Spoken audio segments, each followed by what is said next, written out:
পশ্চিমবাংলায় একটা ছেলে, একটা বেজন্মা ছেলে, তার বাপের পরিচয় নেই, তাকে স্ট্যাবেল করতে যাওয়ার জন্য, তাকে মানে বড় করার জন্য পশ্চিমবাংলায় কোটি কোটি ছেলেকে বেকার করে রেখে দিয়েছে। পুরো কর্মসংস্থান শেষ করে দিয়েছে ওই একটা ছেলের জন্য। ওই একটা ছেলেকে বড় করার জন্য কোটি কোটি ছেলে জীবন থেকে মানে জীবনটা শেষ করে দিয়েছে। চাকরি চুরি করে হাজার হাজার ছেলের জীবন বেকার করে দিয়েছে ওই একটা ছেলেকে স্ট্যাবেল করার জন্য। আর তিনি মানুষ আমাদের পশ্চিমবাংলার সত্যি মূর্খ। 60-70% মানুষ একদম পুরো মূর্খ। এই মানুষকে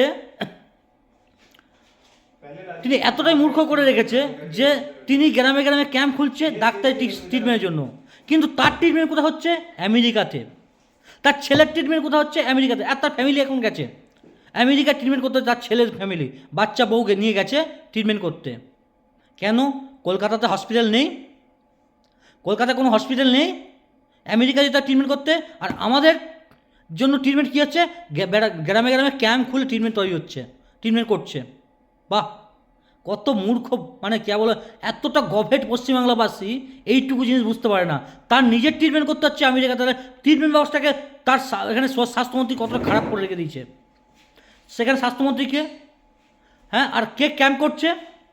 তিনি স্বীকার করছে তার স্বাস্থ্যমন্ত্রী যে কতটা মানে নিষ্কমতা, মানে কতটা মানে তার জ্ঞানহীন।